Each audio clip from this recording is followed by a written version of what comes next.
اسرائیل اور فلسطین کے درمیان ہو رہے حملے میں اب تک 1100 سے زائد افراد ہلاک ہو چکے ہیں، جس میں اسرائیل میں 700 سے زائد اور فلسطین میں 450 سے زائد افراد ہلاک ہوئے ہیں۔ کئی رپورٹس میں یہ دعویٰ بھی کیا گیا ہے کہ اسرائیلی شہریوں کو حماس نے یرغمال بنایا ہے، نیز حماس کے لوگ گھروں میں گھس گھس کر حملے کر رہے ہیں۔ اسرائیلی فوج نے غزہ پٹی میں داخل ہو کر حماس کے خلاف حملے شروع کر دیے ہیں۔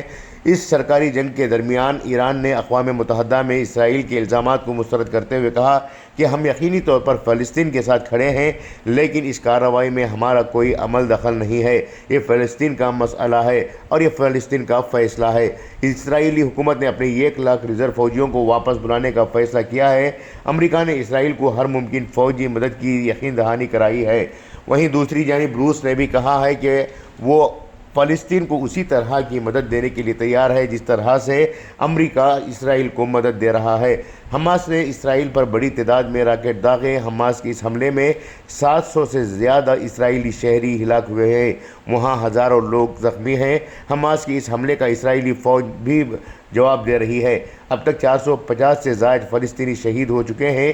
اسرائیلی وزیر اعظم بنجامن نتن یاہو نے اتوار کو باضابطہ طور پر جنگ کا اعلان کرتے ہوئے کہا کہ حماس کو اتنی بڑی اور بھاری قیمت چکانی پڑے گی جس کا اس نے کبھی سوچا بھی نہیں ہے۔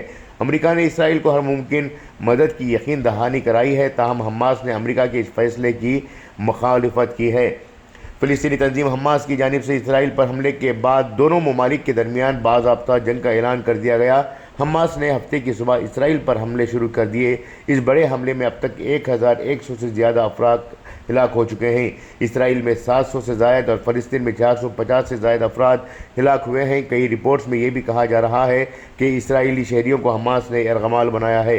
وہیں اسرائیل کے وزیر اعظم بنجامن نتن یاہو نے اعلان جنگ کرتے ہوئے حماس کو جڑوں سے ختم کرنے کی بات کہی ہے۔ انہوں نے کہا ہے کہ حماس کو اس کی بھاری قیمت ادا کرنی ہوگی۔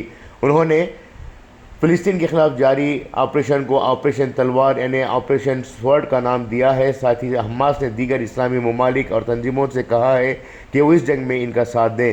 لبنان کے حبیب اللہ نے بھی اسرائیل پر حملہ کیا ہے، جس کا اسرائیلی فوجیوں نے منہ توڑ جواب دیا۔ بتاتے چلیں کہ حماس کی اس حملے میں اسرائیل کے علاوہ دیگر ممالک کے شہریوں کو بھی نقصان پہنچا ہے۔ نیپال کی حکومت نے اپنے ملک سے تعلق رکھنے والے 10 طلباء کی ہلاکت کی تصدیق کی ہے۔ اس کے علاوہ یوکرین کی ایک خاتون بھی موت کا شکار ہوئی ہے۔ اسرائیل کے الزامات کا جواب دیتے ہوئے ایران نے حماس کے حملوں میں ملوث ہونے کی تردید کی ہے۔ اقوام متحدہ میں ایران کے مشن نے ایک بیان میں کہا کہ ہم فلسطین کی حمایت میں مضبوطی کے ساتھ کھڑے ہیں، تاہم فلسطین کے اقدام میں شامل نہیں ہیں کیونکہ یہ صرف فلسطین کا فیصلہ ہے۔